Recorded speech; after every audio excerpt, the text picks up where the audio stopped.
Being alone can become a sanctuary where your soul finally exhales. It may sound radical, even unsettling, especially if you were taught that love from another is the ultimate cure, that solitude signals failure, and that healing must arrive hand in hand with someone else's presence. But Carl Jung pointed us towards something far more profound. There are wounds too sacred for noise, too ancient for words. They mend only in the stillness. There are strengths that arise not in performance, but in quiet, when no one is watching. And there are pieces of your true self that cannot surface while you are still reaching, still pleasing, still chasing validation outside of you. In this space of conscious solitude, something shifts. You do not fall apart. You begin to return to the parts of you that were waiting to be met without distraction. This video will walk you into that space. It will reveal why solitude, when chosen with intention, is not loneliness, but liberation. It dissolves the masks. It calls forth the shadow. It awakens the soft voice of intuition. 3 sacred steps in Jung's path of individuation. And by the end, you may realize you were never meant to be rescued. You were meant to remember. So if your heart feels heavy or your silence feels sharp, stay with me. There is something in you that is not broken, only buried. Together, we'll uncover how solitude becomes the soil where wholeness takes root. And, if you're seeking true emotional depth, healing, and psychological transformation, you're in the right place. From the earliest moments of life, many are shaped to believe that being alone is a flaw to be corrected. A quiet child is quickly labeled as withdrawn. A single adult is often viewed as unfinished. In a world that equates noise with life, silence becomes something to flee. We fill it with distractions, endless conversations, background noise, anything to avoid that sacred moment when the outer world dims and the inner voice begins to speak. But Carl Jung saw through this illusion. He knew that wholeness is not something we find in others, it is something we awaken within ourselves. Yet modern conditioning teaches us to build our identity on mirrors, to seek love as a form of validation, to construct a pleasing persona, and to fear rejection more than we fear forgetting who we are. Over time, this creates a false bond where connection becomes dependence and solitude feels unbearable. But solitude only hurts because it strips away the performance. The pain that rises when you sit alone is not born from the present, it is memory. It is the echo of childhood wounds, the imprint of past abandonments, the ache of unspoken griefs that were buried so deeply they only rise when the world goes quiet. The ego trembles in that silence because it has always needed attention to feel real. It has lived through applause, approval, and presence. But the soul is not frightened by silence. It remembers that stillness is sacred. Solitude, in Jung's view, is not exile, it is initiation. When the noise is gone and the masks fall, what emerges is not a void, but the forgotten language of your own inner world. This is where the unconscious rises to be met, where the deeper work begins and where true healing takes root. Being alone is not easy. In a world addicted to movement and stimulation, stillness can feel like a threat. Solitude strips away the external world and leads you inward, where your feelings no longer have anywhere to hide. For many, this confrontation feels foreign and overwhelming. We are often taught to react instead of feel, to perform instead of process.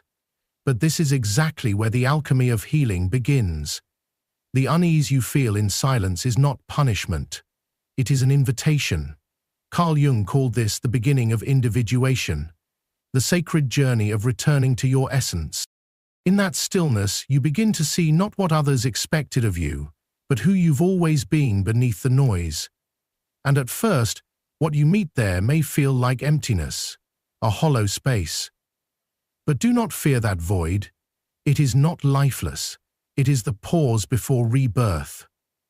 It is the moment your soul inhales again, after years of holding its breath beneath layers of expectation. And it does not rush to fill the silence. It moves slowly, quietly, patiently, because it knows this is holy ground. Jung believed that the real self does not emerge through applause or attention. It arises when you choose to step back from the crowd and into the cave of your own being.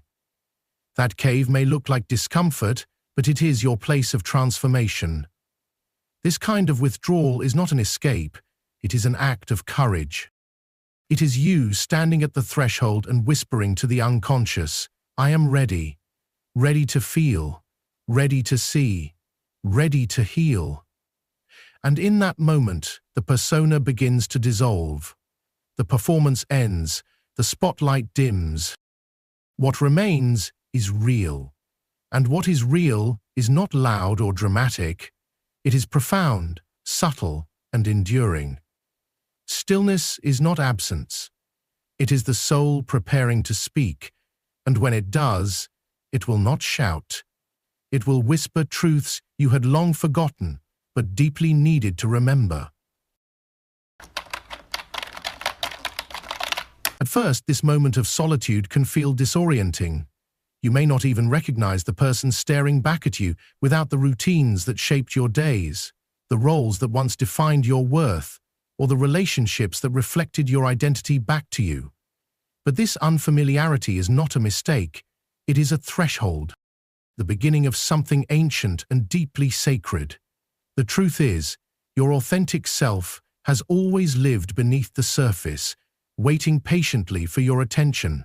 And when life finally slows down, when the noise fades and no one else is looking, the real work begins. Not the work of becoming, but of remembering. The self does not emerge through effort, but through space. And that space is created when you choose to step back from the external world and turn inward. This is not a step backward, it is a step into the very center of your being. And what feels at first like emptiness is actually presence. The presence of the soul rising through the stillness. Jung taught that this emergence begins with the cracking of the persona. The persona is the social mask we wear to navigate life, the agreeable one, the responsible one, the successful one. It is not false, but it is incomplete. It helps us survive, but it does not help us become whole. In silence, that mask begins to loosen. You start to notice how many of your thoughts, reactions, and behaviors were rehearsed responses, shaped to gain acceptance or avoid rejection. And when there is no one left to impress, that performance begins to dissolve. What remains can feel raw, uncertain, even vulnerable. But it is also real. You begin to see who you are without the layers, without the editing, without the armor. Jung believed that the soul begins its ascent not through the world's applause, but through the inward gaze. That's why solitude, though difficult, is holy, because when the persona fades, the true self begins to speak. Not in shouts, but in whispers. Whispers that remind you of what you've forgotten, of who you were before the world told you who to be. And though that voice may tremble at first, it is sacred. It is you, and it has been waiting, not for the world to see it, but for you to finally come home. At this stage of the inward path, emotions long buried may begin to rise. Grief, frustration, even a primal fear that has no name. Do not mistake this for failure. This is not a collapse. It is a sacred unraveling. For years, the persona protected you like armor, shielding the world from your hidden wounds. As that mask begins to dissolve, the raw truths buried beneath it are finally allowed to breathe. What you feel now is not weakness. It is the opening of an old room in your soul, one that has waited patiently for you to return, with the strength to witness what lives inside. These feelings are not emerging to harm you. They are surfacing so they can be healed. In solitude, a mirror is held up, not the one others reflect back to you, but the deeper mirror of the unconscious. It shows you what you've avoided.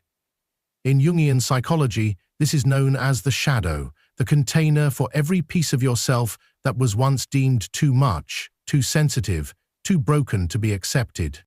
The shadow holds pain, yes, but also vitality. It stores the rejected, not because you were incapable of facing it, but because the world around you never gave you permission to feel it fully. And now, in silence, it begins to speak. Memories return, some sharp, others vague. A sorrow you cannot name, a frustration with no clear source, a loneliness that lingers even when you are not alone. This is the moment where many retreat, running back to busyness, comfort, and noise. But if you remain still, if you choose to listen instead of escape, you will hear something deeper beneath the ache, the voice of your unclaimed power. Jung wrote, "One does not become enlightened by imagining figures of light, but by making the darkness conscious."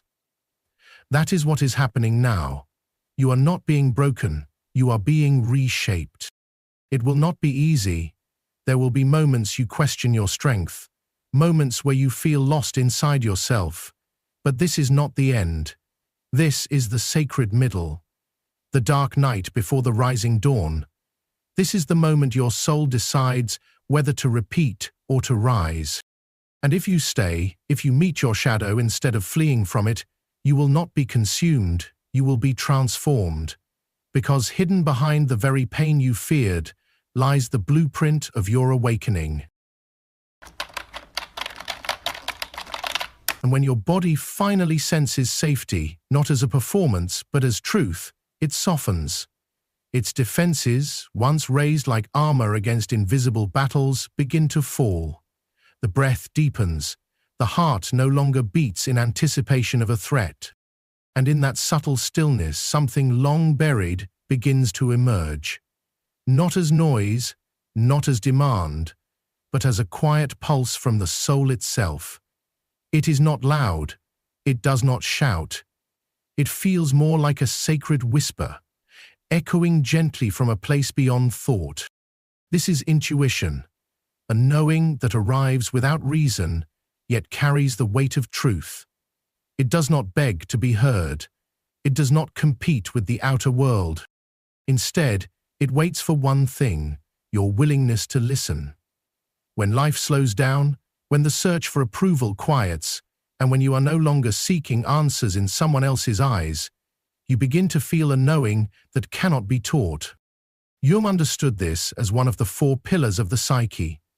Intuition as the soul's silent messenger. It is not bound by logic, it does not rise through calculation. It is an inner compass attuned to meaning beyond the visible, and it only reveals itself in the presence of inner silence. In this grounded solitude, the fog begins to lift. What once felt uncertain starts to clarify, not through explanation, but through resonance. You begin to notice small inner signals, a tightening when something no longer aligns, a subtle peace when something true emerges. The body reacts first, the soul confirms, and gradually you stop needing so much evidence. You stop needing so many signs, because you begin to feel what is right. Before you can even articulate why, this is not wishful thinking, it is alignment. A synchrony between the psyche and the soul. You are no longer guided by noise, nor ruled by fear. You are moved by something deeper. And that movement, however gentle, becomes direction. This is the quiet power of conscious solitude. It doesn't just silence distraction, it reveals the inner voice that has always known your way. And once you feel its clarity, you realize peace was never outside of you. It was always the echo of your own truth, waiting to be heard. When the soul begins to feel safe, the body listens. For the body too has endured the weight of survival. It has flinched in silence, braced for rejection, tightened at the sound of criticism, and prepared for absence long before it arrived. The muscles learned to harden before the heart could break. The breath learned to shorten before the pain could surface, and all of it, silently, was stored deep within. Most people do not realize how long they've lived on edge, expecting disruption, guarding against hurt, always tensed as if life were a storm waiting to strike. But solitude, when chosen not as exile but as a sanctuary, sends a new message to the body. You are no longer at war. In this quiet space, the nervous system begins to soften, the breath becomes fuller, the heartbeat is steadier, not because life is perfect, but because the soul no longer treats the present moment as a threat. Carl Jung once said, "The unconscious is not confined to the mind, it lives in the body." Every emotion you buried didn't vanish. It found a home in your shoulders, your jaw, and your chest. Every unspoken grief became a knot. Every unexpressed fear became fatigue. This is why healing is not only psychological, it is physiological. You cannot think your way out of pain, you must feel your way through it. As safety takes root, the body begins to unlearn its defenses. The impulse to explain, defend, or justify slowly fades. The urge to prove worth dissolves. The present becomes not a battlefield, but a resting place. This shift is not dramatic. It is tender, gradual, but its impact is profound. Your body, once ruled by anticipation and alertness, starts to flow in rhythm with your inner truth. This is the reunion, mind, body, and soul finally walking in harmony. A peace arises that asks nothing from others. A strength unfolds that is not loud, but deeply rooted. You no longer mistake tension for control. You no longer see softness as weakness. You come to understand that protection is not found in defense but in grounded presence. Solitude, once a symbol of lack, becomes a sanctuary of completeness, and in this quiet alignment, you return to yourself, not as someone trying to survive, but as someone who is finally free to live. And when your body finally senses safety, not as a performance, but as truth, it softens. Its defenses, once raised like armor against invisible battles, begin to fall. The breath deepens. The heart no longer beats in anticipation of a threat. And in that subtle stillness, something long buried begins to emerge. Not as noise, not as demand, but as a quiet pulse from the soul itself. It is not loud.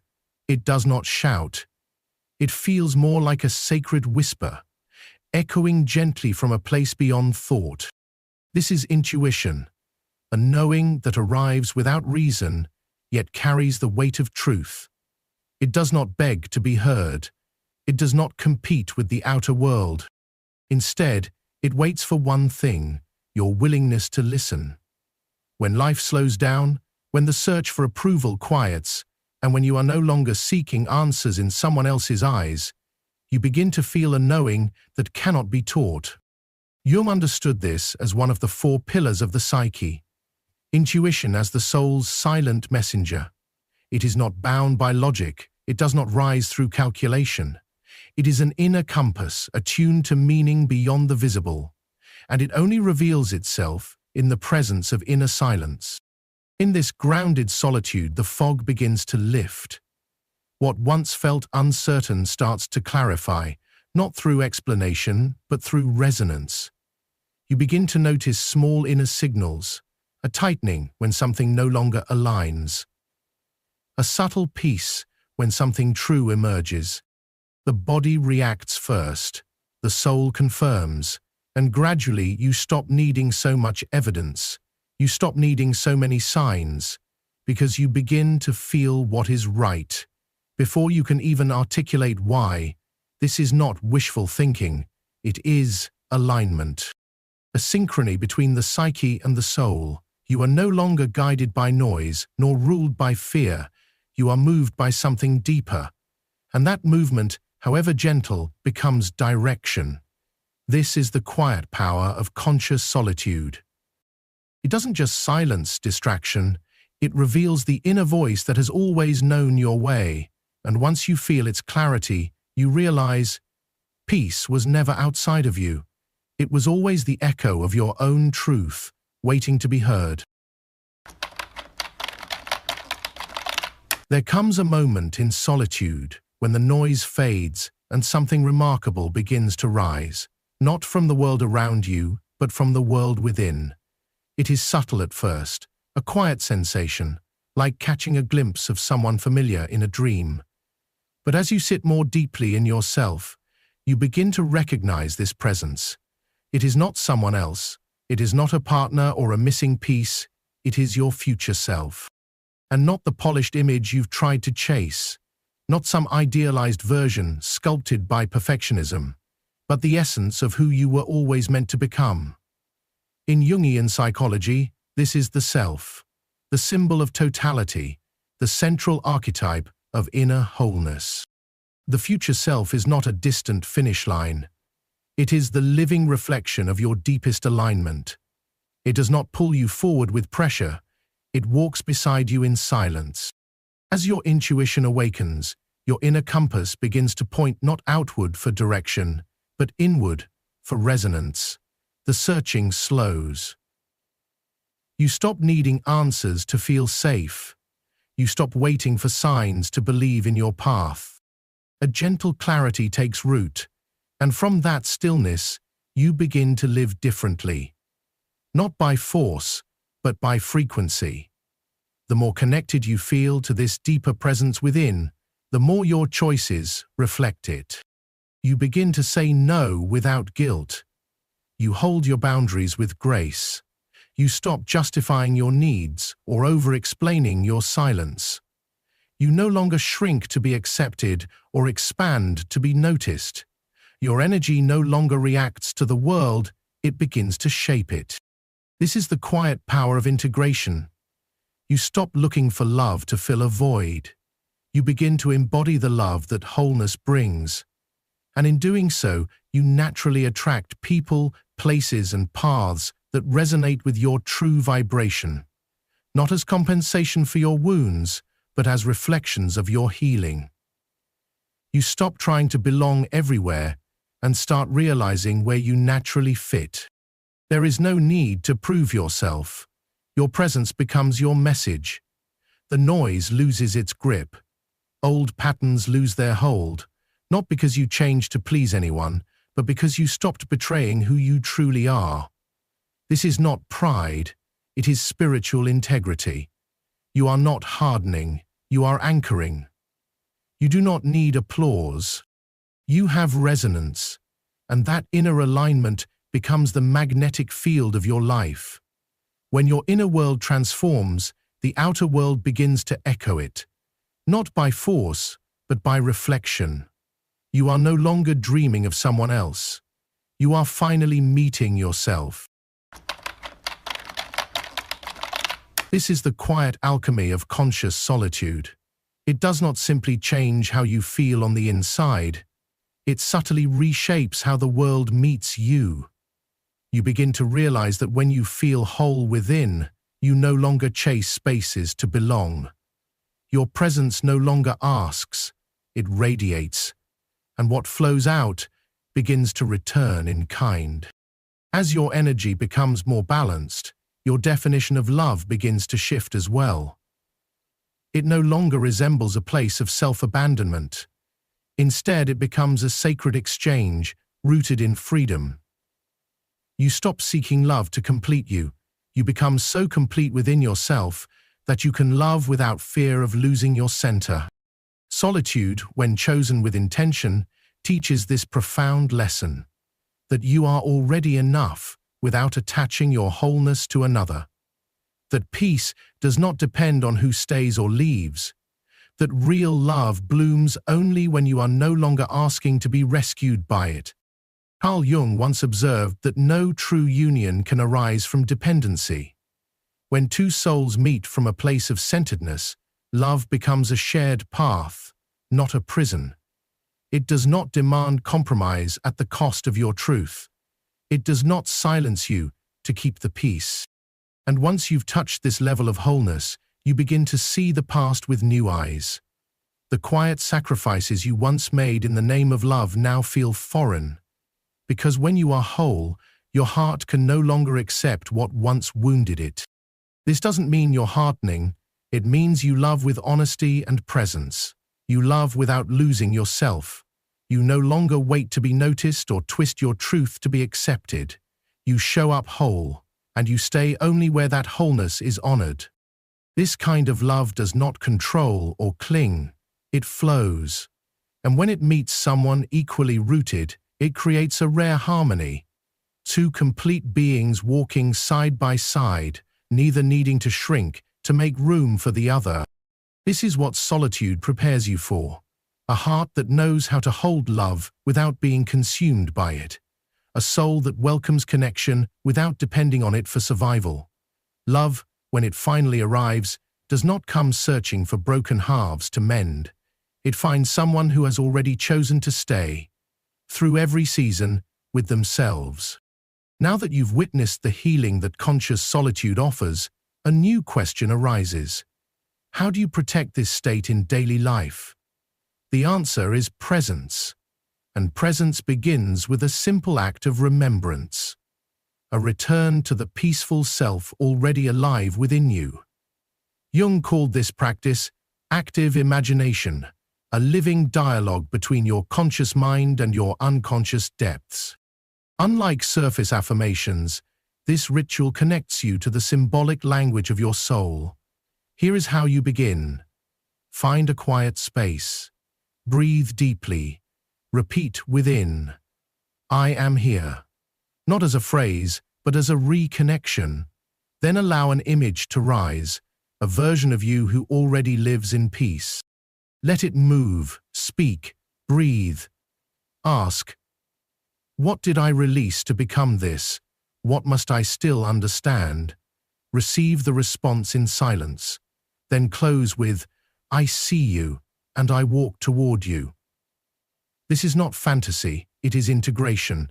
It draws you back to yourself. It builds the bond between who you were and who you are becoming. You are not empty. You are full of strength, of truth, of everything once silenced in the name of relationships that did not see you. This path of solitude did not leave you lost. It returned you to yourself. And now, you no longer need to chase to feel whole. You no longer mistake aloneness for failure. That ache was never abandonment. It was the first call home. Jung once said, the most important encounters in life are the ones we have with ourselves. This may be the most powerful one yet. What emerged from this was not coldness, it was clarity. What was born was not isolation, it was integrity. You now carry a peace that does not require explanation, a quiet power that no longer fits into chaos. And if love finds you, and it very well may, it will not be rescuing barren land. It will find rich, rooted ground. So ask yourself, what changed within you on this journey? What did solitude teach you about presence? If you're still here, leave a comment. My presence is enough. If this message stirred something inside you, don't stop here. The next video will take you even deeper into the journey of healing, growth, and self-discovery. It might just be the breakthrough your soul has been waiting for. Tap into it now. Hit subscribe, turn on notifications, and join a community committed to truth, transformation, and real inner change. You're not alone on this path. I'll meet you in the next video, where we continue becoming who we were always meant to be.